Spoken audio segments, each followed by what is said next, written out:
Hey employee, could you actually edit this document for me right quick?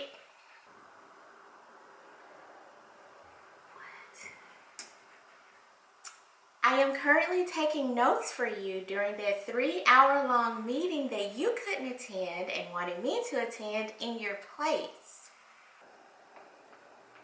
Yeah, I know, I see that your calendar says you're really busy, but like, we totally need this document like super now. We need it right now. Come on. Okay, then I will disconnect from this meeting. Oh no, do not disconnect from the meeting, please. We need this document right now, but you also need to stay in the meeting, please. Just so I'm clear, let me clarify what you're saying. So you want me to stay in this meeting, and edit a document,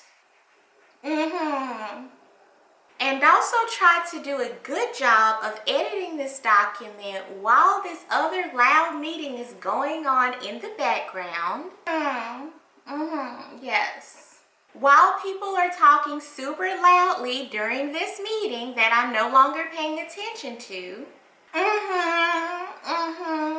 Yes. And you want the document to be edited correctly. Is that right? Well, actually, that's not possible. Which of these tasks would you like me to prioritize? What do you mean? You can't do both? Just do both. I can't do both to the level of quality that you hired me to give to this company. So again, which of these tasks would you like me to prioritize?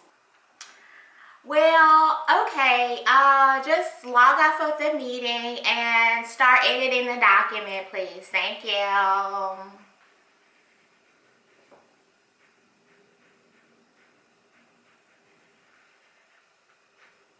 Got it. I'm on it. I'll start editing that document for you right away.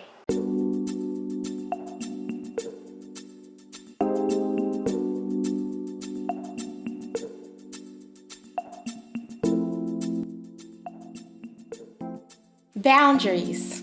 Let's talk about them. I don't mean to start this video like a 6th grade English essay, but actually, yes, let's start this video like a 6th grade English essay. And first, let's start by defining what a boundary is. So according to Merriam-Webster's dictionary, a boundary is defined as something that indicates or fixes a limit or extent. So a limit or an extent. Let's focus on the word limit in this definition. Focusing on the word limit can really help us to understand what a boundary is in the context of workplaces. As a human being, you have all kinds of limits, and obviously those limits are going to follow you wherever you go, including to the workplace. For example, you have limits on your time, attention span, ability to focus, and if your job is bad enough, you might even have limits on your will to live. At some point, there's also a limit of how much you can reasonably do or how much foolishness you can tolerate at work. But you're actually not at the complete mercy of your employer. You can start to set some personal boundaries in order to make even the most awful job a little bit better.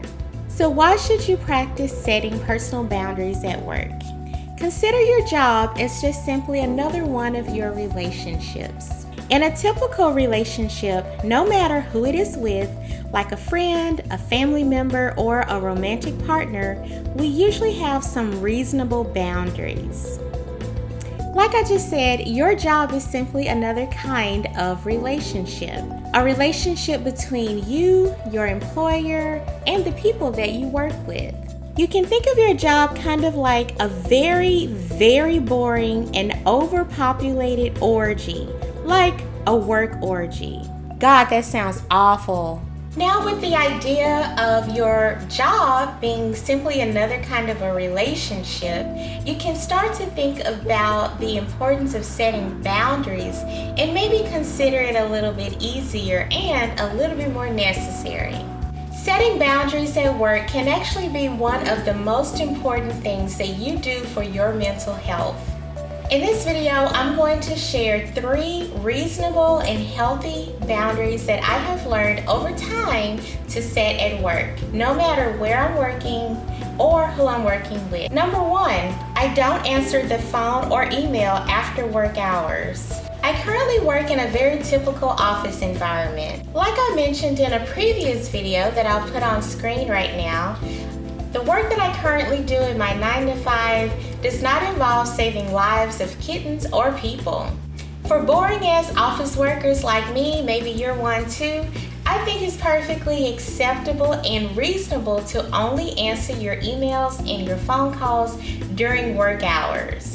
I've also grown to understand that most people, even office workers, do not have jobs that actually require them to be available all of the time. But over time, I think that especially with the invention of emails and with us working on computers more often, I think that we have just collectively become more accepting of the idea that we have to be constantly available all of the time to respond to text messages, answer phone calls, and reply to emails. American work culture has become so stressful and demanding. I personally think it's kind of ridiculous.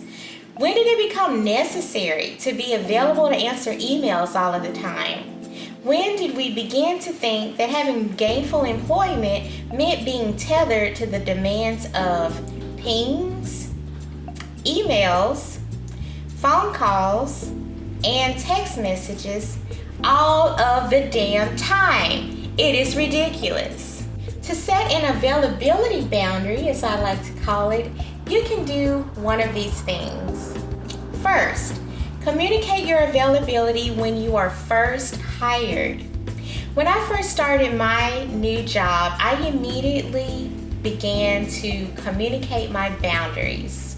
I did not verbally communicate my boundaries though. I showed my manager and other people who work with me through action.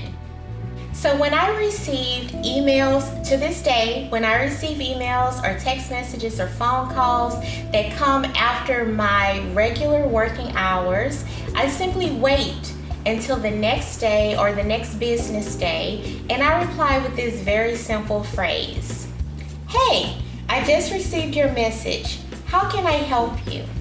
This simple response sent over and over again conveys to people that you're still very friendly, that you're very helpful, but it also, in a nonverbal kind of way, communicates to your manager or your coworkers that this is the time that they should expect a response from you. It helps to convey that while you are available to help them during your regular working hours, they should not have any expectation that you're going to be available to respond to their requests all times of the day or night. The second thing I do is I take off for mental health days. Now I know that this can be especially difficult to do, especially if you work as a contractor, like a contract employee, no matter if you have an office job or a blue collar type of job. If you're working as a contractor, this can be really hard to do. I have worked as a contractor for years, and basically if I am not working, I am not getting paid. But sometimes you really just need to be off of work. In this other video that I'll link on screen right now, I talked about the importance of being off work. Whether you enjoy your work or whether you hate your work, you need to take time off of work. Sometimes I don't need an entire week off from work. I just need a single day off, preferably a Friday, to go enjoy being off on a weekday, taking a walk, running errands, or whatever. To take a mental health day off work, you can use a sick day, use a vacation day, or if you are working as a contractor and do not have sick and vacation days, plan a mental health day off in your budget so you can be ready when your check is a little bit less because you took the day off. I know that totally sucks, but you gotta do what you gotta do, right? Hi, kitty. Hello, kitty. Hi, kitty friends. Hello. Do you want to be in the video? No? Alright. okay. Kitty might come back. The third thing that I do to help with setting boundaries at work is that I don't shy away from healthy confrontation. Now, I am not telling you to do this or this, and especially not this. But what you should do is to let go of how being authentic or engaging in normal types of confrontation at work might affect your job. I personally know now and in the past how it feels to want to avoid confrontation at work because you are afraid that you might lose your doggone job. Personally, I have been totally financially dependent on myself to be able to pay my bills and all of that. I have been financially dependent on myself almost all of my adult life, for an exception of times when I either was not working or I had to depend on a family member, which has been probably less total than a year to 18 months of my whole adult life. I've had to pay my own bills, so I get it. And it's definitely that fear of not being able to pay my bills has definitely affected how I approach confrontation at work. Over time, I've had to learn how to assert myself at work and get my point across and stand up for myself, but still leave me with a job, because whether I assert myself at work or not, I still have bills to pay. I have to say though, learning to assert myself at work and communicate well when I am in a situation of conflict has taken practice. You're not, unless you're really lucky, you're not going to just wake up one day and magically know exactly what to say when a confrontation presents itself at work. Also, you are probably not able to predict when confrontation is going to present itself at work. And so, learning to handle conflict better, be more comfortable with navigating conflict and confrontation at work and elsewhere in your world, basically, it takes practice. It takes practice. Sometimes you'll mess up, you won't say the perfect thing. Sometimes you'll get it really right. Sometimes you'll be somewhere in between. But just be nice to yourself and remember that learning to navigate confrontation well at work and everywhere else is just a thing that you have to practice throughout your whole life, basically. There's actually no book that you can read or manual that you can follow that will tell you exactly how to communicate your boundaries and handle conflict at work. Over time, I have learned that the best ways to handle conflict at work is to first take time to get your emotions under control. If you are angry with a coworker or with your manager, what I have learned to do, what I've done myself, is I do one of two things. Well, when I was actually commuting to a job. So if you're actually commuting to a job and you don't feel you can escape these crazy people for a few minutes, you can go to the bathroom. Maybe if there's a bathroom that's far away from where your coworkers work, go to that bathroom and just go in there, and if there's nobody in there, you can go in there and scream or cry in the stall or whatever. But do what you need to do to get your emotions under control before you go back and approach the situation that is causing you stress and conflict. This might sound crazy, and if you have a job that makes you have to go and cry or be angry or whatever pretty frequently, then that might be your sign to consider another position, another work environment, another job or whatever.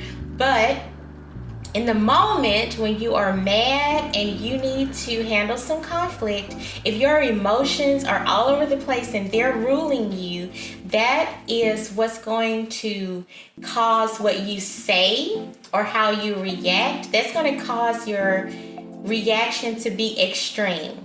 So the first thing you can do is to say, just give me a second, whether you're in a meeting or whatever, just excuse yourself to go to the restroom. Like, that's a very common thing that everybody has to do. So you can excuse yourself, go to the restroom, or if there's another private place on where you work, or even go to your car. If you drive, you can go to your car or just walk away, whatever that means to you.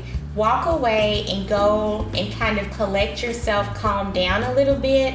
You don't want to be gone for so long though that it seems weird or suspicious, and you actually don't want to calm all the way back down.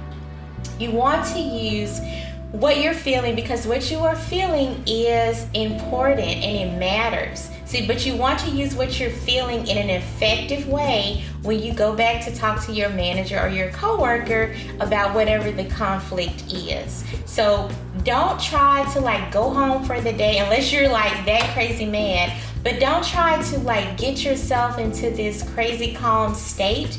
Get yourself to the point where you can still articulate what has made you angry, but articulate it in a way that is a good match for whatever your work situation is. And you can still get your point across, basically. Another thing that you can do is while you're alone, so after you have removed yourself from whatever the situation is, then you can also write down what's going on. So you can use your phone.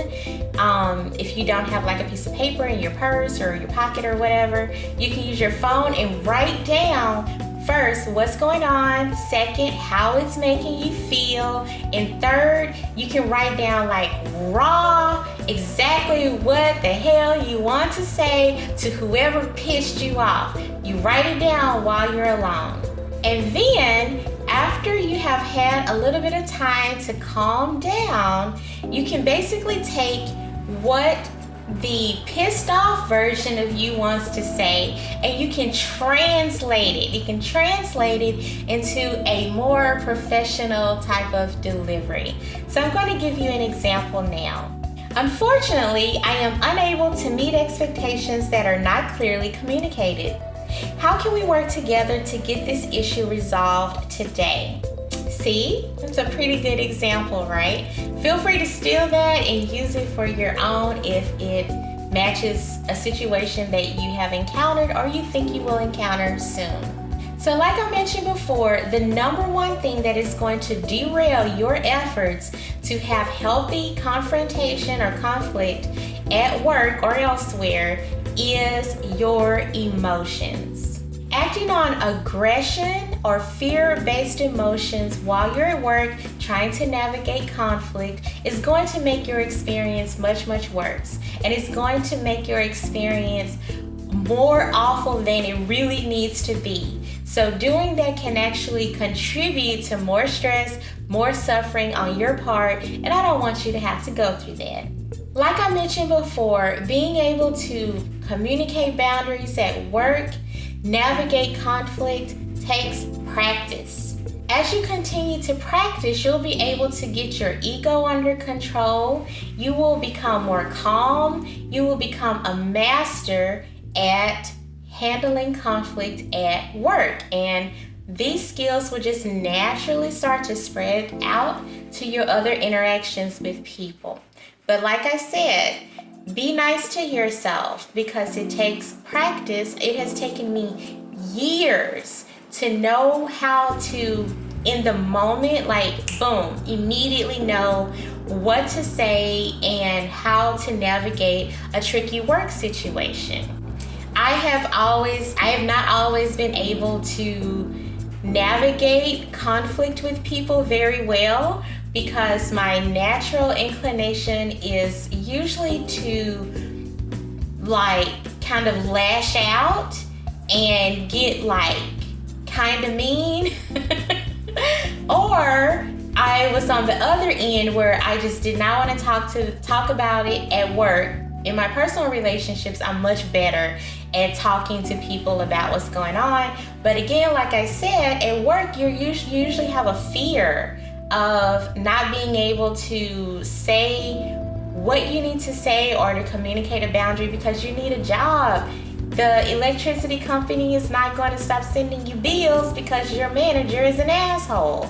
So it just takes practice over time to get to the point where you can be both direct and assertive, but not overly aggressive and not just totally ruled by your emotions. So those are 3 ways that I have learned to practice setting boundaries at work. To recap, the first one was, I actually do not answer emails, phone calls, text messages, pings, whatever. I don't answer those things outside of work hours. The second one was that I sometimes take off work just for a mental health day, just to be away from the expectation, the anxiety of having a job. And I take that day off and I do something that is relaxing or that makes me happy. The third thing that I do to make sure that I'm setting good boundaries at work is to participate in conflict in useful, effective, assertive, but also manageable ways. I don't shy away from confrontation at work. I don't shy away from conflict at work. But when I have to engage in either one, I use the skills that I've learned from practice in order to engage in those situations effectively and in my own best interest. So I hope that you found this video and these tips to be very useful to you in your work life specifically, but also in whatever other aspects of your life these tips can help. If you would like more content to help you with managing your emotions and conflict and all parts of your wellness, I make content about wellness, all parts of your wellness. And if you'd like to check out my blog, you can do so. The blog link will be linked down below and on screen right now. You can check me out at www.lovedandlistenedto. I am also on Facebook and Instagram. I will leave all of those links down for you below. And if you found this video useful and or entertaining, I'll ask you now if you would please make sure to hit the subscribe button, hit the like button, click the bell so you can know whenever I post new content. I am posting new videos every Tuesday, so come on back. I'm here, the cat is here, common sense advice is here. Come on back, be a part of the party with me getting through life together. We can do it together. We'll see what happens. Okay, so thank you very much for watching this video. Again, I hope you found it useful. I will see you in the next one, and until then, I'm signing off. May you be loved and listened to. Namaste.